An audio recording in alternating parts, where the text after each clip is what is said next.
Hello everybody and welcome to Forever Rugby on Forever Sports. And some breaking news amidst all the rumours about the Springboks joining the Six Nations. Six Nations have finally come out and said that there are currently no plans to expand the competition whatsoever. And all the rumours after a Daily Mail article insinuated the BOKS would be joining the Six Nations 2025 are false. Before we get into it, look at the statement and exactly what it means for the sort of future of international rugby. Please do smash a like on the video and subscribe to the channel as well. So the whole story and the whole idea of the Springboks joining the Six Nations has been going around since the confirmed move that SA Rugby made to move their clubs up north into the URC. Which I still think is the right decision, and I think we are starting to see just exactly why it's the right decision in how many players are starting to move back to South Africa and play their rugby here as part of the URC and hopefully eventually as part of the European Champions and Challenge Cup. However, there was often then this idea that we were going to take the next step and that the Springboks were then going to leave the Rugby Championship and move into the Six Nations because it aligns with the calendar so nicely. You know, it would allow for 5 international matches in this period. We still have an incoming tour in sort of June, July. However, you'll then have August, September off to then start your club season in sort of end of September, October. And that would then run once again. And then obviously you have your end of year tour. So, you know, calendar speaking, it does make so much sense. However, a lot of people are saying that, you know, given the rivalry of South Africa versus New Zealand, you know, it's critical to have that match every single year. You know, that South Africa are part of the Southern Hemisphere. We can't just leave and stuff like that. And what's been quite frustrating is that South Africa kind of sort of become this sort of weird sort of team in the corner where nobody really knows what to put them. And we are talking about the world champions.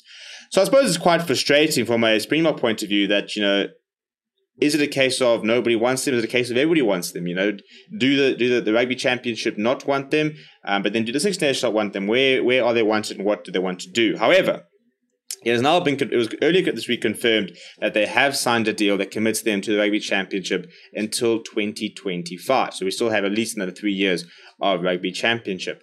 There was then an article published saying that from 2025 onwards, the South Africa would replace Italy in the Six Nations. Now, this created some of the most uproar I've actually ever seen online in terms of their support against such an idea and the support for Italy, saying that it would ruin Italy, that there's no point bringing South Africa. It's a Northern Hemisphere tournament. You know, you're not doing anything to grow the game. And I kind of sort of align with that, to be perfectly honest. You know, I think that I personally understand the frustration because Italy haven't been that competitive. But, you know, 2 weeks ago, I think it was last week, the Italy under-20s beat England under-20s, you know, and I think that Italy rugby is growing. They've got an incredibly young squad. They've got a project there. And I know that, you know, maybe we've been here before, but I truly think that this is starting to be a bit of a turning point for Italy, and I think that they will get more competitive. I also think if you are to look at bringing other teams in, try and grow the game. You know, why aren't you looking at sort of 2-tier tournaments? Why aren't you looking at a Six Nations second tier, and whether there's relegation or promotion, or at least just sort of shine more attention on the, you know, the likes of a Georgia, Spain coming through, you know, more sort of try and create more sides as opposed to just replacing, you know, what is a tier 1 nation with another tier 1 nation, thereby relegating a tier 1 nation to basically becoming a tier 2 nation. So in terms of the statement, this is what the Six Nations came out and published literally a few minutes ago, saying Six Nations Rugby, comprising the 6 unions and federations and CVC, wish to confirm that they are not entertaining any discussion nor developing any plans to add or replace any participating union. All its energy is focused on the current strategic discussions regarding the July and November international windows and structure of the global season, and to ensure a positive outcome for the development of the game, which basically means so there will be no additional teams in Six Nations and no teams will be falling out of the Six Nations. So Italy will remain and there will be no South Africa. However, what we are seeing is that whole idea of that World League, you know, that World International League where the Six Nations Rugby Championship and tours were sort of part of it, and then there would be a eventual semi-final and a final winner. That is still back on the table, and I think it was a fantastic idea. You know, I think it does add a little bit more to your sort of your end-of-year tours, your mid-year tours. It means that, you know, that match against, let's say that dead rubber, in inverted commas, against Argentina, where you can't maybe move up and down in the Rugby Championship table, for example, not even Argentina, for anyone really. There's no such thing as dead rubber internationals, which is exactly how it should be. You know, there should be games where obviously you want to try and rotate and you think maybe, you know, we can get away with it, but you never want a test match to not mean anything.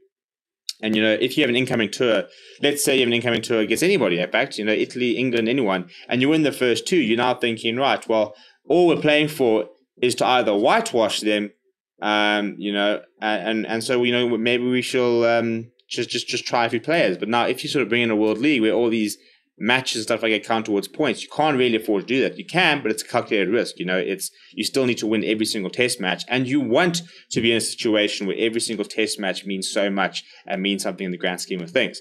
So I'm really hoping that something along those lines does start to develop to try and add a little bit more sort of meaning into those test matches in and around, and even like those once-off test matches, that you kind of see.